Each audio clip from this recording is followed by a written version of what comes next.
और आइए अब सीधे रुक करते हैं CIA के सम्मेलन में, जहां पर पीएम मोदी संबोधित कर रहे हैं। अनेक पड़ाव आए होंगे, अनेक उतार चढ़ाव आए होंगे, लेकिन 125 साल तक एक संगठन को चलाना ये अपने आप में बहुत बड़ी बात होती है। उसमें समयानुकूल परिवर्तन आए हैं, व्यवस्थाएं बदली है, और पहले तो मैं इन 125 साल में CII को मजबूती देने में जिन जिन लोगों ने योगदान दिया है, वैसे सभी पूर्व के आपके महानुभावों को भी इस समय बधाई दूंगा। जो हमारे बीच नहीं होंगे उनको आदरपूर्वक नमन करूंगा, और भविष्य में इससे जो संभालने वाले हैं उनको अनेक अनेक शुभकामनाएं भी देता हूं। कोरोना के इस टाइम पीरियड में इस तरह के ऑनलाइन इवेंट्स शायद यही एक न्यू नॉर्मल बनते जा रहा है, लेकिन ये भी इंसान की सबसे बड़ी ताकत होती है कि वो हर मुश्किल से बाहर निकलने का रास्ता बना ही लेता है। आज भी हमें जहां एक तरफ इस वायरस से लड़ने के लिए सख्त कदम उठाने हैं, वहीं दूसरी तरफ इकोनॉमी का भी ध्यान रखना है। हमें एक तरफ देशवासियों का जीवन भी बचाना है, तो दूसरी तरफ देश की अर्थव्यवस्था को भी स्टेबलाइज करना है, स्पीड अप करना है। इस सिचुएशन में आपने गेटिंग ग्रोथ बैक, इस बात को प्राथमिकता दी है, और निश्चित तौर पर इसके लिए आप सभी भारतीय उद्योग जगत के लोग बधाई के पात्र हैं। बल्कि मैं तो गेटिंग ग्रोथ बैक से आगे बढ़कर ये भी कहूंगा कि yes we will definitely get our growth back. आप लोगों में से कुछ लोग सोच सकते हैं कि संकट की इस घड़ी में मैं इतने कॉन्फिडेंस से ये कैसे बोल सकता हूं। मेरे इस कॉन्फिडेंस के कई कारण हैं। मुझे भारत की कैपेबिलिटीज और क्राइसिस मैनेजमेंट पर बहुत भरोसा है। मुझे भारत के टैलेंट और टेक्नोलॉजी पर भरोसा है। मुझे भारत के इनोवेशन और इंटेलेक्ट पर भरोसा है। मुझे भारत के फार्मर्स, SMEs, एंटरप्रेन्योर्स पर भरोसा है, और मुझे भरोसा है इंडस्ट्री के लीडर्स पर, आप सभी पर।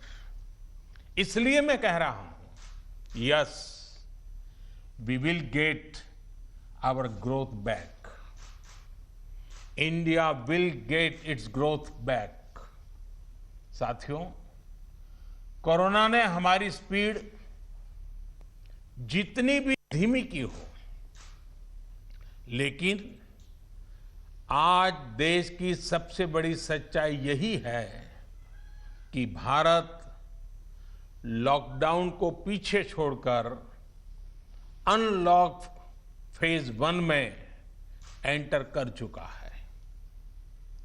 अनलॉक फेज 1 में इकोनॉमी का बहुत बड़ा हिस्सा खुल चुका है। काफी हिस्सा अभी 8 जून के बाद और खुलने जा रहा है।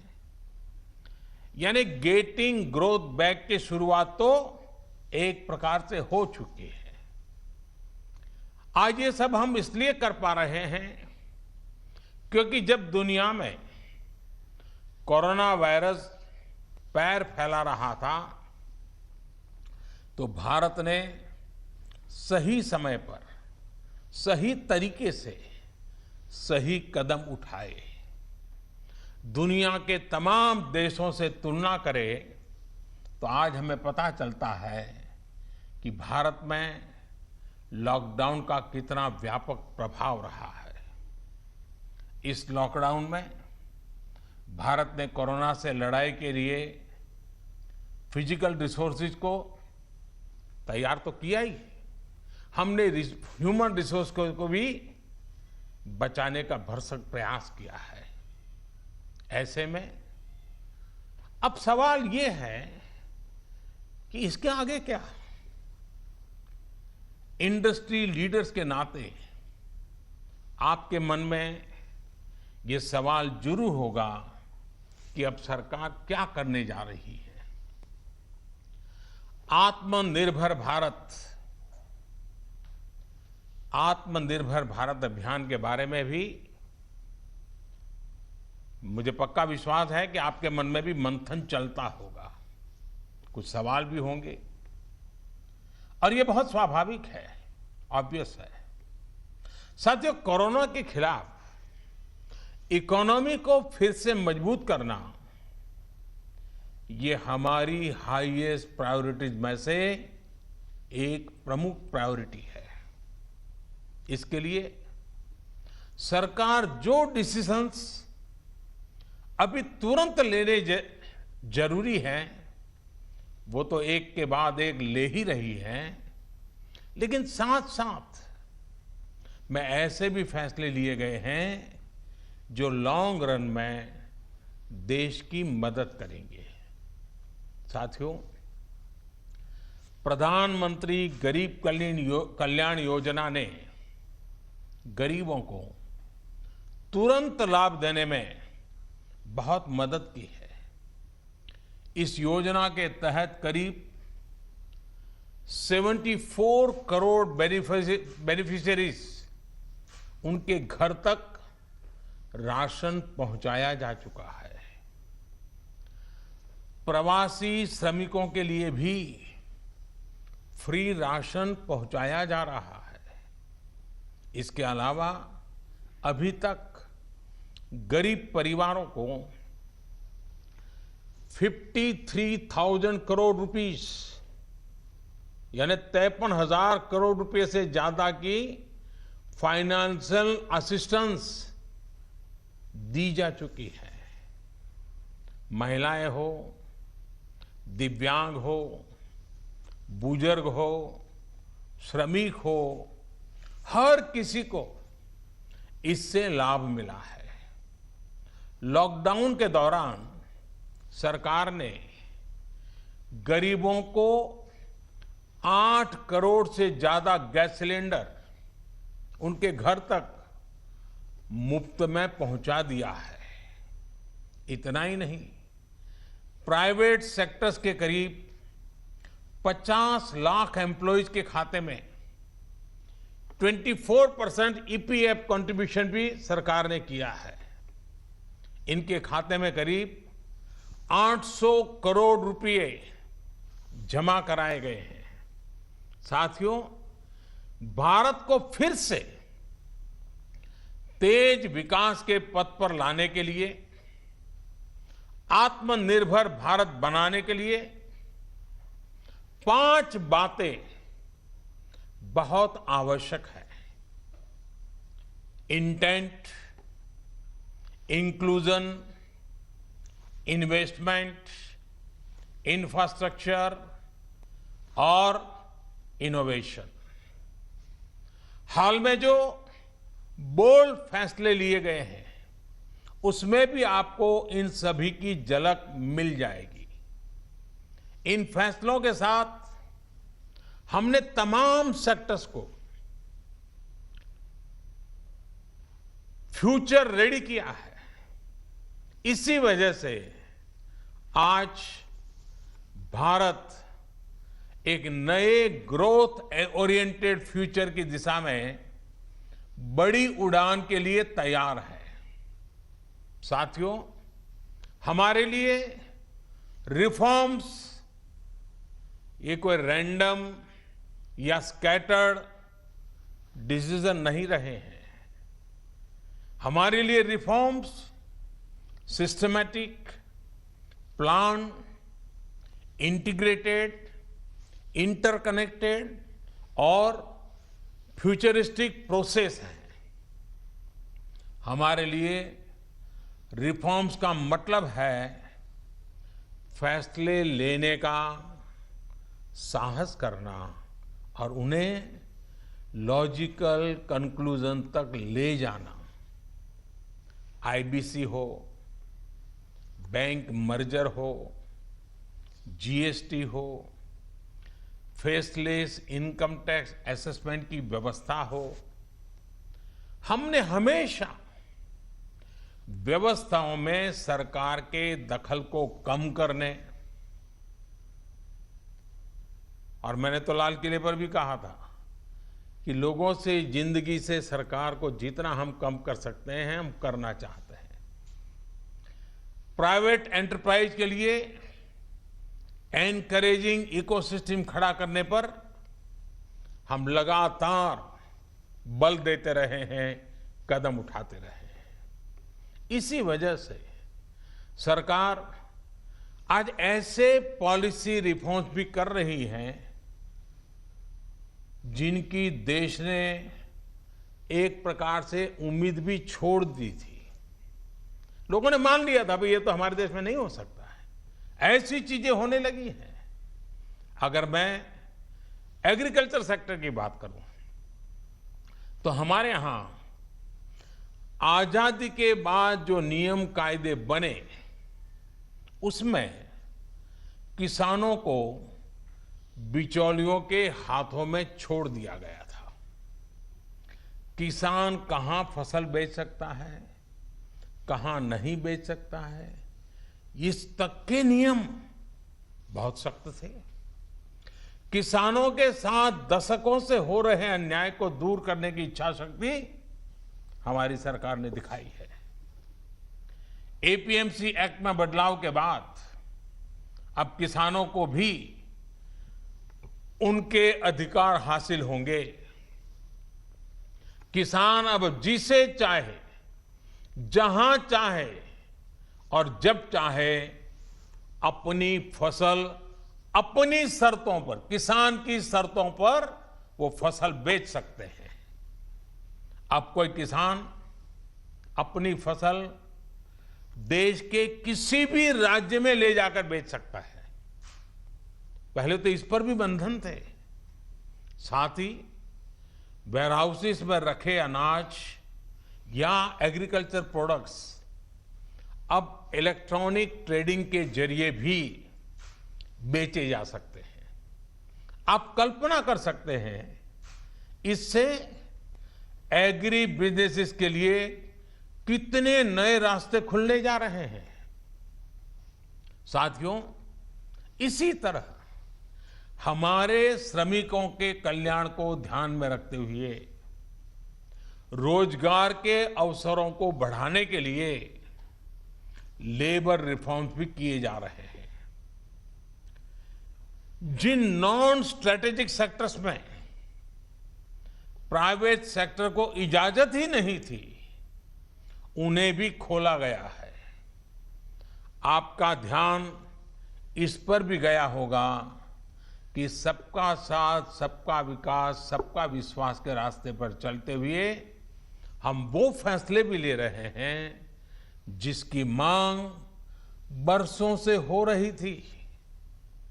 साथियों, दुनिया का तीसरा वो देश जिसके पास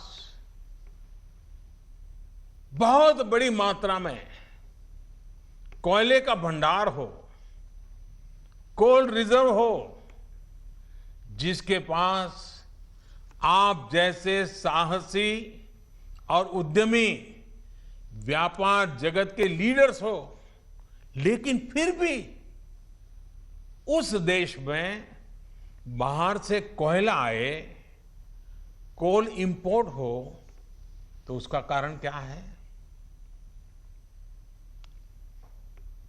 आप भी जानते हैं, देश भी जानता है, कभी सरकार रुकावट बनी रही, कभी नीतियां रुकावट बनी रही, लेकिन अब कोल सेक्टर को इन बंधनों से मुक्त करने का काम शुरू कर दिया गया है। अब कोल सेक्टर में कॉमर्शियल माइनिंग को परमिट कर दिया गया है। पार्सली एक्सप्लोर्ड ब्लॉक्स को भी अलॉटमेंट करने की परमिशन दी गई है। इसी तरह मिनरल माइनिंग में भी अब कंपनियां एक्सप्लोरेशन के साथ साथ माइनिंग का काम एक साथ कर सकती है। इन फैसलों के कितने दूरगामी परिणाम होने वाले हैं, ये इस सेक्टर से परिचित लोग अच्छी तरह जानते हैं। साथियों, सरकार जिस दिशा में बढ़ रही है, उससे हमारा माइनिंग सेक्टर हो, एनर्जी सेक्टर हो या रिसर्च और टेक्नोलॉजी हो, हर क्षेत्र में इंडस्ट्री को भी अवसर मिलेंगे और यूथ के लिए भी नई अपॉर्चुनिटीज खुलेगी। इस सबसे भी आगे बढ़कर अब देश के स्ट्रेटेजिक सेक्टर्स में भी प्राइवेट प्लेयर्स की भागीदारी एक रियलिटी बन रही है। आप चाहें स्पेस सेक्टर में निवेश करना चाहें, एटॉमिक एनर्जी में नई अपॉर्चुनिटीज को तलाशना चाहें, पॉसिबिलिटीज आपके लिए पूरी तरह से खुली हुई हैं। हर अवसर आपका इंतजार कर रहा है। साथियों, आप ये भली भांति जानते हैं कि एमएसएमई सेक्टर की लाखों यूनिट्स हमारे देश के लिए इकोनॉमिक इंजन की तरह हैं। इनका देश की जीडीपी में बहुत बड़ा कंट्रीब्यूशन है और ये कंट्रीब्यूशन करीब करीब 30% का है। एमएसएमईज की डेफिनेशन स्पष्ट करने की मांग लंबे समय से उद्योग जगत कर रहा था। अब वो उद्योग जगत की पूरी मार्ग भी पूरी हो चुकी है। इससे एमएसएमईज बिना किसी चिंता के ग्रो कर पाएंगे और उनको एमएसएमईज का स्टेटस बनाए रखने के लिए दूसरे रास्तों पर चलने की जरूरत नहीं रहेगी। देश के एमएसएमईज में काम करने वाले करोड़ों साथियों को लाभ हो, इसके लिए 200 करोड़ रुपए तक की सरकारी खरीद में ग्लोबल टेंडर्स को खत्म कर दिया गया है। इससे हमारे छोटे उद्योगों को ज्यादा अवसर मिलेगा। एक तरह से आत्मनिर्भर भारत पैकेज एमएसएमई सेक्टर के इंजन के लिए फ्यूल का काम करने वाला है। साथियों, ये जो फैसले हैं उनकी रिलेवेंस समझने के लिए आज की ग्लोबल सिचुएशंस को देखना और उसे समझना भी बहुत आवश्यक है। आज विश्व के तमाम देश पहले की तुलना में एक दूसरे का साथ और अधिक चाहते हैं। देशों में एक दूसरे की जरूरत और ज्यादा पैदा हुई है, लेकिन इसी के साथ ये चिंतन भी चल रहा है कि पुरानी सोच, पुरानी रीति नीति, पुरानी पॉलिसीज क्या आज कारगर होगी क्या?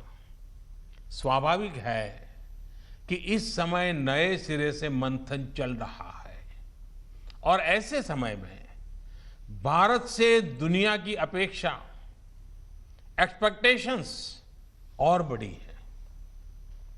आज दुनिया का भारत पर विश्वास भी बढ़ा है और नई आशा का संचार भी हुआ है।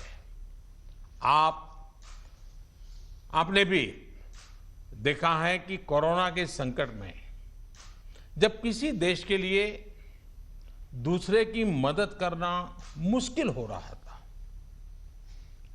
हर कोई अपने को संभालने में लगा था, ऐसी संकट की घड़ी में भारत ने 150 से ज्यादा देशों को मेडिकल सप्लाई भेजकर उनके लिए मानवीय मदद का काम किया है।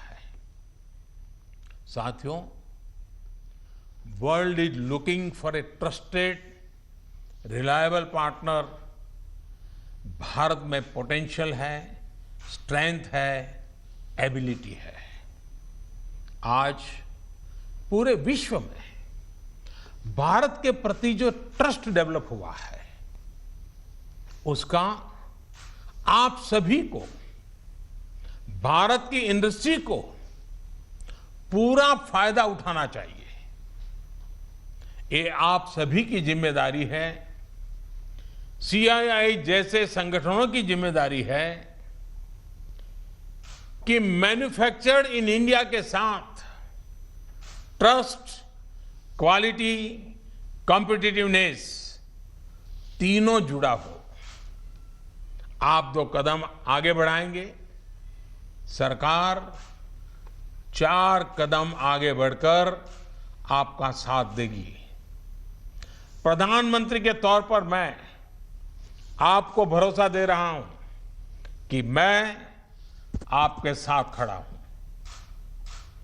भारतीय उद्योग जगत के लिए ये राइज टू द ओकेजन की तरह है।